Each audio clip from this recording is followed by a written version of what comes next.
isang kontrobersal na pahayag ang umani ng malawakang reaksyon sa Malaysia matapos igiit ng isang opisyal ng Department of Religious Affairs na ang work-related stress partner at social influences at kakulangan sa religious practices raw ang ilang salik na nagdudulot ng tinatawag nilang LGBT-related behavior.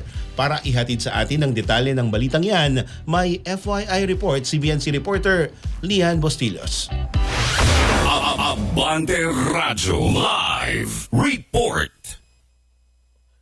Work-related stress, social influences at kakulangan sa religious practices. Ito raw ang ilan sa mga salik na maaaring magtulak sa isang individual na makaranas ng tinatawag na LGBT-related behavior. Ayon ito kay Dr. Zulkifli Hassan, Minister sa Prime Minister's Department of Religious Affairs sa Malaysia. Ang pahayag ng ministro ay bahagi ng kanyang written reply sa parlamento kaugnay ng tanong ukol sa updated na datos ng LGBT population sa bansa.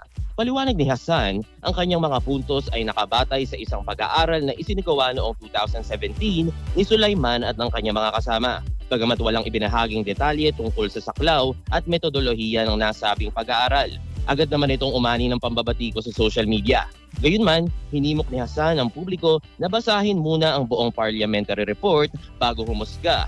Iginiit din niya na tutol ang Prime Minister's Department of Religious Affairs sa pagno-normalize ng LGBT community dahil ito raw ay sumasalungat sa relihiyon at moralidad sa bansa. Sa kasalukuyan, nananatiling kriminal ang same-sex intimacy sa Malaysia sa ilalim ng Federal Penal Code of 1936 na nagbabawal sa carnal intercourse against the order of nature at outrages on decency.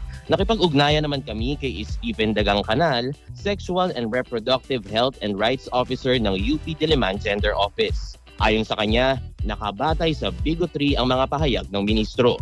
Isa raw itong malaking dismissal sa pagkakakilanlan ng LGBT population sa kanyang nasasakupan. Paliwanag niya, ang kawalan ng recognition ng ministro sa LGBT group sa kanilang bansa ay maaari ring maging dahilan ng stress sa nasabing komunidad.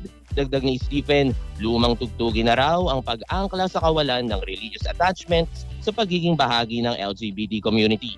Ayon sa kanya, marami pa ring miyembro ng community ang patuloy sa pagpapractice ng kanilang relihiyon nang hindi nakakaapekto sa kanilang pagkakakilanlan.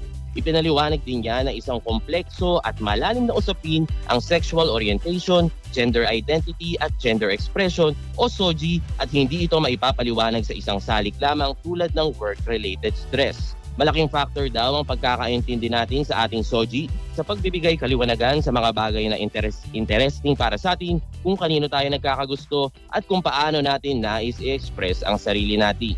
Nais bigyang diin ni Stephen na mahalagang papel ang community building sa paghubog ng SOGI ng isang tao.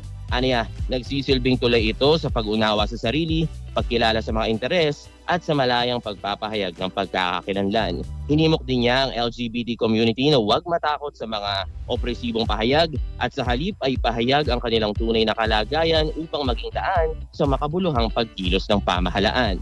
Para sa Abante, Lian Bustillos, Billionaire News Channel.